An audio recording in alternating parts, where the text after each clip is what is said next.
그 대통령 대변신이 좀 필요하다 이런 얘기인 것 같아요. 지금 휴가를 떠나셨는데 떠난 건 아니죠. 애초에 어디 지방에 가서 좀 한 2, 3일 휴가를 보낼 계획을 갖고 있다가 지금 뭐 상황도 안 좋고 또 코로나도 확산되고 그래서 이제 여러 눈치를 좀 살핀 거죠.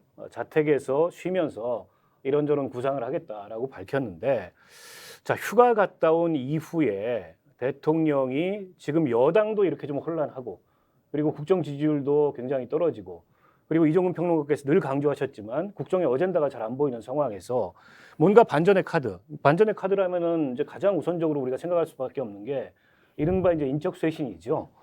대통령실과 또 정부까지 포함해서 나서겠는가 이런 관측이 있는데 어제 일부 보도된 언론에 보면 그런 거 특별히 염두에 두지 않는다. 대통령 휴가 갔다 와도 인적 쇄신은 없을 거다. 이런 거를 대통령실 참모들이 예고를 했어요. 자, 과연 대통령 휴가 이후에 이 상황 반전을 위한 어떤 카드들이 필요하다고 보십니까? 대통령 그 참모 고위 관계자를 빨리 잘라야 된다고 생각을 합니다. 그런 발언한 코멘트 했던 저 발언한 사람은 관계자를 잘라야 된다. 하든 안 하든 사실은 대통령 휴가 갔고요. 뭐 거기에 대해서 더 드릴 말 없습니다라고 끊어버렸어야죠. 왜냐하면 지금 대통령 휴가라는 건 대통령으로 말미암은 기사가 안 나오게 만드는 거예요. 대통령이 혹시 시킨 거 아닐까요? 그건 그럴까요? 냉수 마시지 말고 인적 이미 쇄신 없다고 얘기해라. 이렇게 얘기한 거 이미 아닐까요? 휴가가 있으니까. 휴가 가 있으니까 조금 선의로 봐주시죠. 아니 약간 그런 느낌도 들더라고요. 그건 아닐 것 같고요. 어쨌든 정무적인 어떤 판단을 할 줄 아는 대통령실의 참모가 없어 보여서 지금 답답해서 드리는 말씀이에요.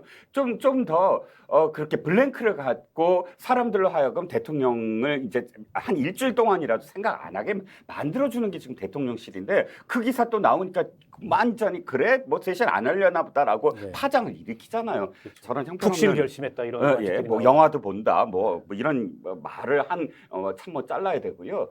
그 참모만 잘라야 되는 것이 아니라 일단 전례가 있지 않습니까? 박근혜 대통령이 첫 해에 5개월 만에 저도의 비서실장부터 시작해서 쫙 갈았죠. 저도의 추억 그래갖고 왜 저도에 가서 거제도 저도에 가서 그 저도의 추억 쓴 다음에 돌아오자마자 깜짝 놀란 허태열을 김기춘으로 바꾸고 수석 5명이었나요? 뭐 4명이었나요? 다 잘라서 5자리를 이제 했는데 이게 사실은 의외성이 좀 있어야 되거든요.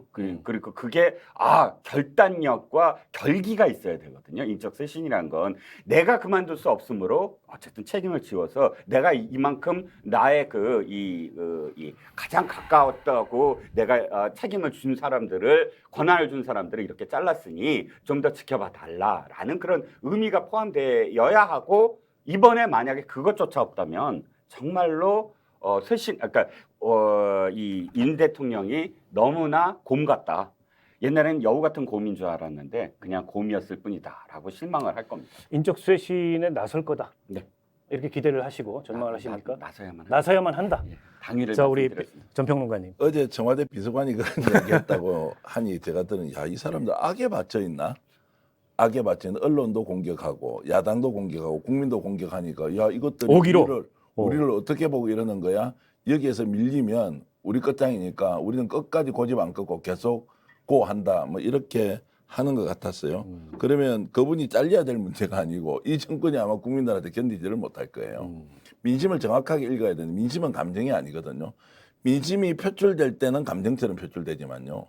이것이 여론조사에서 잡힐 때는 이거는 과학이면서 통계입니다. 이것을 인정하지 않고 우리는 우리식대로 한다. 주변 상황 때문에 잘못되었다. 그러면 주변 상황에는 당이 혼란해서 그렇다. 그다음에 참모들이 제대로 활동을 안 해서 그렇다. 홍보가 안 된다. 이런 겁니다. 그리고 정부 부처에 있는 장관들이 제대로 자기 일 안 한다. 그 누가 다 이렇게 만들었습니까? 대통령 문제로 집약해야 되는 거 아닙니까? 대통령이 어떻게 풀어갈 것인지 해야 되는 거 아닙니까? 핵심 참모 아까 얘기했던 그 비서관이 아마도 대통령을 직원에서 모시고 형님 리더십에 가장 충실한 사람으로 알려져 있어요. 이 사람이 이런 정도 발언을 하고 있으면 이 정권 망한 거지. 장성철 소장이 그냥 한 말이 아니라 이렇게 가면 정말 망한다고 하는 경고를 진심을 담아서 해주는데도 아직도 악에 바친 것처럼 이렇게 하면 어떻게 견딘다는 겁니까? 그러면 주변 사람 탓하지 말고 대통령 자신에게 질문을 하고 자신이 답을 하는 것이 맞다. 이렇게 좀 강조하고 싶습니다. 자, 그 여당 내에서도 이제 슬슬 이런 얘기가 나옵니다. 그 뭐 대통령실 인적 쇄신도 좋고 그다음에 뭐 정부 내에 뭐 일 못하는 장관, 그리고 지금 비어 있는 장관 자리도 있지 않습니까? 그에 대해서 조금 혁신적인 인사를 하는 것도 좋은데 정작 문제는 대통령이다. 대통령의 생각, 대통령의 태도, 대통령의 말, 대통령의 메시지 이거부터 바뀌지 않으면 국정 동력 회복이 안 될 거다. 이런 지적들이 나오고 있어요. 자, 대통령이 어떻게 바뀌어야 된다고 보십니까? 저는 첫 번째가 특별감찰관 임명이에요. 특별감찰관 임명. 예. 그러니까 국민들이 이렇게 지지를 안 보내는 첫 번째가 굉장히 공정할 거라고 생각을 했는데 주변을 정리를 안 해요. 청와대에 뭐 지인의 아들, 뭐 근데 다 능력 있고 캠프에 있었던 인사 문제. 사람들에 네. 예. 근데 다 가까운 사람들이에요. 뭐 누구예요, 뭐 누구의 뭐 다 그런 주변 정리를 하지 않으면서 어떻게 그 자신의 공정하고 투명한 인사를 앞으로도 계속 할 수 있느냐. 그러면 특별감찰관이 지금 공석이므로 빨리 그거부터 돌아오자마자 임명하고 국회 동의 얻고 해갖고 주변을 깨끗하게 하겠습니다라는 메시지를 국민들한테 던져라. 그러면서 이제 어떤 그 태도 자체가 사실상 국민들이 화를 내는 이유는 오만해 보일 때예요. 정치인들이 오만해 보일 겸손해져야 된다. 예. 겸손해지는 건 보다 더 소통에 대한 문제가 내가 말하는 게 아니라 국민들의 그런 말을 듣는 것으로서 태도가 바뀌어야 된다. 그러면 도어 스태핑 말고 도어 리스닝 어떻습니까? 그러니까 그 말씀하셨듯이 그 실제로 국민과의 대화 같은 거 있잖아요. 네, 그런 네, 것들로 사실 바꿀 수도 있죠. 국민과의 대화가 얘기하고 싶어서만이 아니라 듣는 자세가 또 보이는 것이거든요. 그렇죠. 예. 네. 자, 우리 전평론가님, 대통령이 바뀌어야 된다는 지적에는 뭐 다들 공감하고 여기저기서 이제 그런 얘기들이 나오는데 어떻게 바뀌어야 된다? 뭐가 제일 중요하다? 저는 대통령과 가장 가깝다고 생각하는 분들이요.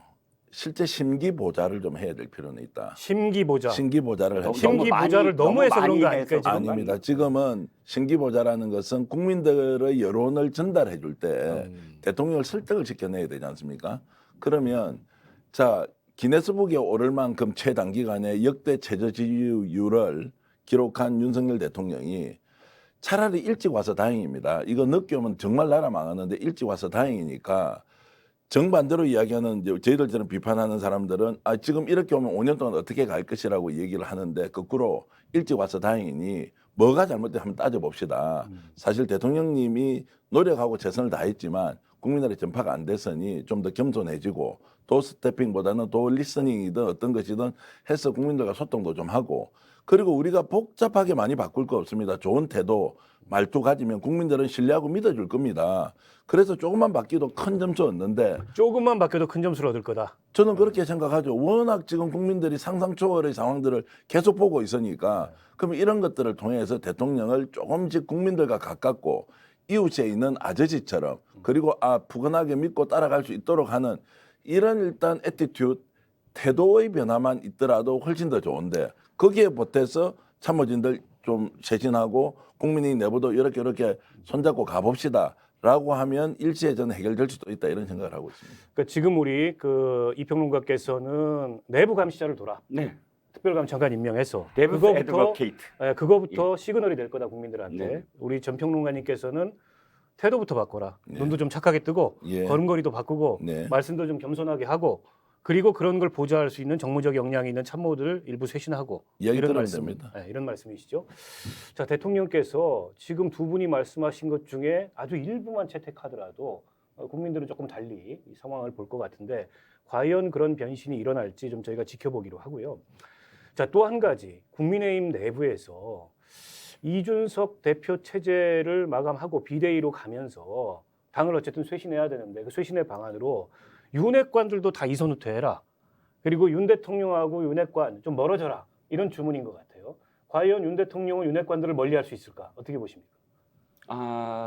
지금 만약에 쇄신을 한다, 돌아와서 쇄신을 한다 그러면 쇄신의 메시지는 2기라고 얘기를 할 거예요. 1.5기 내지 2기. 처음에 워낙에 준비 없이 사실 대통령 됐다. 그게 뭐 욕할 수는 없어요. 뭐 민심의 선택이니까요. 검찰총장이었고 정말 수개월 전에 검찰총장 현직에서 대통령을 꿈꿨다라고 민주당에서는 비판하지만 저는 그렇게까지 생각은 안 합니다. 뭐 어쨌든 그만두고 나서 정치적인 행보를 시작을 했지만 1년도 안 돼서 바로 정당 들어가서 자신의 뿌리가 없는 곳에서 어쨌든 밀려서 또 자신의 의지도 있었겠죠. 대통령 됐습니다. 그런데 제가 알기에는 YS 김영삼 대통령은 전병민 나중에 정무수석이었다가 며칠 만에 잘렸지만 어쨌든 전병민 씨를 그해 3월달에 12월 선거인데 3월달에 특별 그 준비위를 6명으로서 만듭니다. 이건 뭐냐면 대통령이 되자마자 무엇부터 국정철학으로 실행할 것인가를 연구해라 해갖고 나온 게 그때 이미 수개월 동안 미리 다 준비를 했다는 거예요. 네. 그럼 뭐 금융실명제부터 그 위원회에서 네네네.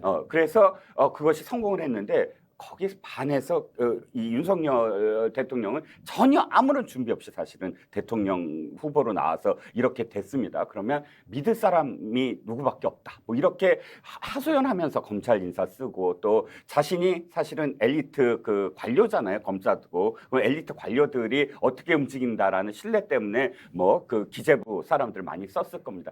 그리고 당에서도 뿌리가 없으니까요. 뿌리가 없으니까 나를 가장 측은해서 도와줬던 의원들 를 중심으로 해서 당에 소통을 하려고 했었을 겁니다. 그런데 이 모든 것들이 이제 바뀌어야 되죠. 손발이 안 맞으니까 이제 바뀌어야 된다. 진짜 아니 결과적으로 국민들이 봤을 때 아니 진짜 그 마음에 드는 몇몇 의원들 갖고만 일할 거야? 라는 목소리 이미 나오잖아요. 그리고 회초리를 지금 든 겁니다. 뭐 회초리에 지금은 회초리지만 어쨌든 그렇다면 저는 윤핵관이라는 말을 지워야 돼요. 이미 사람들에게 너무 이 안 좋은 이미지로 지금 그렇죠. 완전 굳어져 부정적인 버렸잖아요. 이미지를 그 윤핵관이라는 말이 왜 없어지려면 사실 윤핵관으로 불리는 사람들이 완전 이선으로 후퇴하고 권력을 빼앗아야죠. 자, 윤핵관들은 이선 후퇴하고 대통령은 이른바 이제 측근 정치, 또 핵관 정치 이런 거 하지 말고 처음부터 새로 시작한다는 마음으로 국정을 다시 설계해라. 이 말씀이신 것 같고요.